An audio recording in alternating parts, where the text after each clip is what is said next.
Just because you once held the position of commander-in-chief does not give you free rein to act any way you choose. These are the guidelines that former presidents must adhere to, from operating motor vehicles to using telephones. Subscribe to AWZ to see the videos we'll be posting later.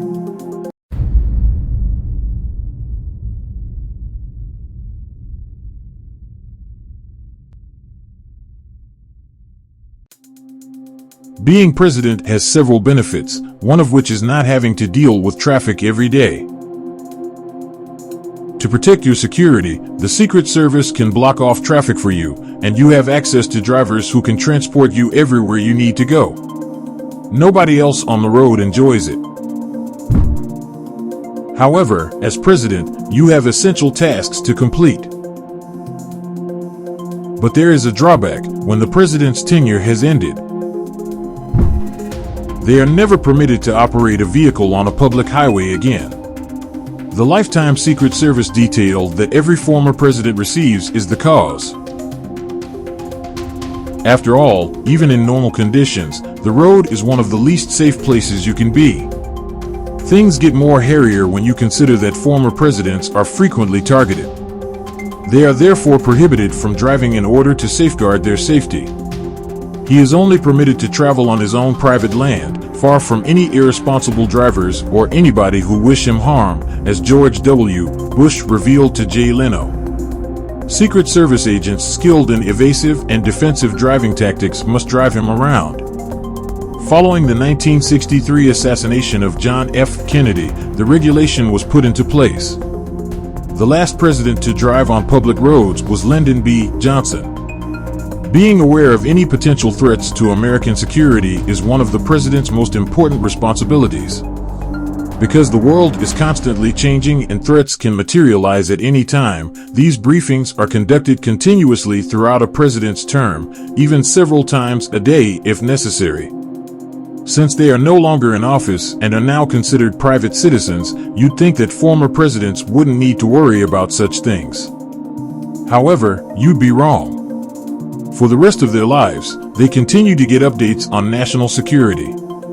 Not because they must take action to address them, but in case the press or the current administration asks them for advice or if they have any advice to offer. Even though they are no longer in charge of the presidency, they still require ongoing information. In fact, this made headlines in 2018 after allegations that President Donald Trump had threatened to deny Barack Obama access to national security briefings. Newsweek reported that President Trump was unaware that prior presidents received the briefings and needed to be told that this was typical and not to be concerned. However, Trump later denied these claims.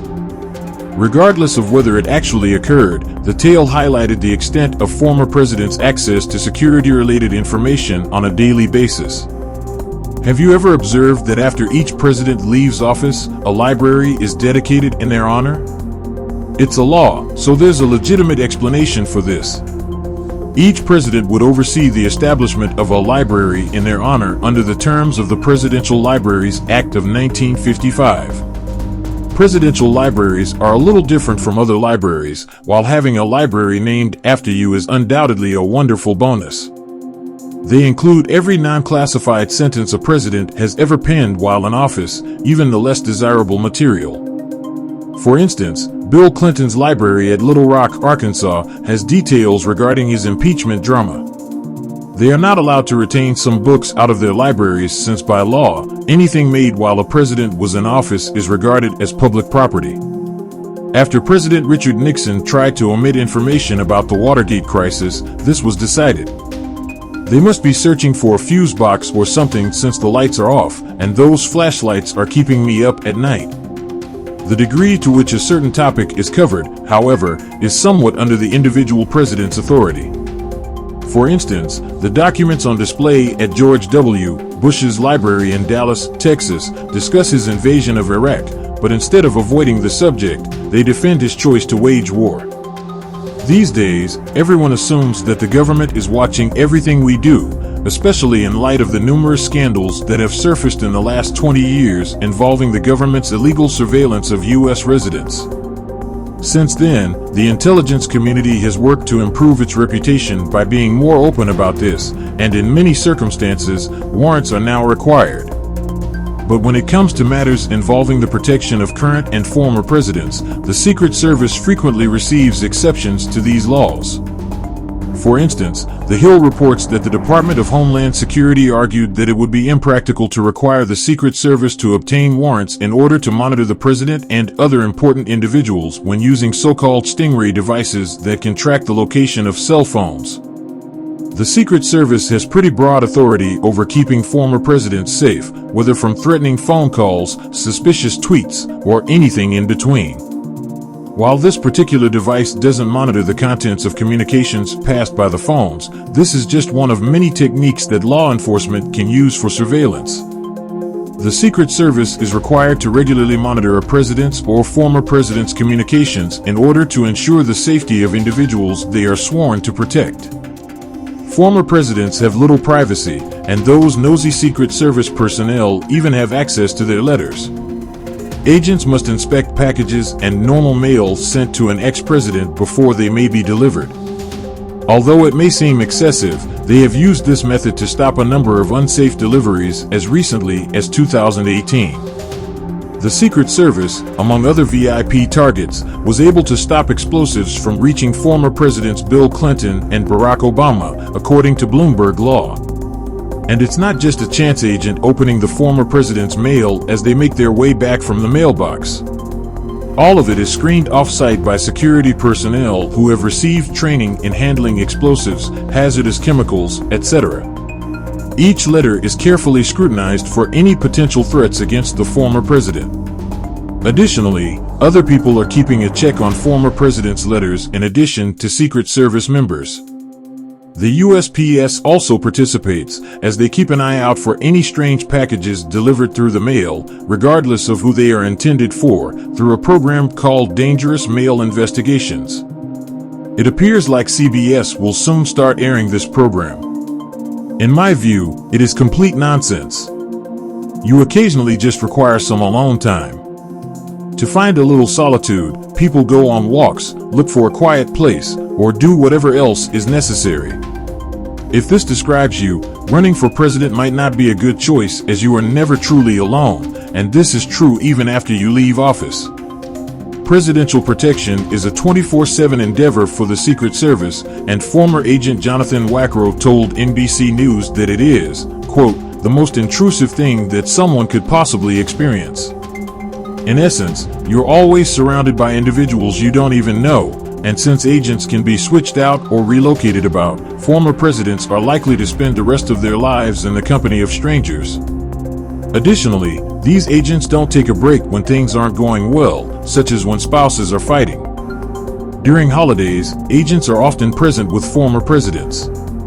Imagine being unable to enjoy Thanksgiving dinner because there are so many armed guards stationed nearby. Donald Trump saw this firsthand when he was running for president. More than 150 Secret Service agents were present at the holiday dinner he and his family attended at Mar-a-Lago because every member of his family who was present had their own Secret Service details. Although it might appear as though having the power to do pretty much anything would come with being one of the most powerful people in the world, this isn't always the case.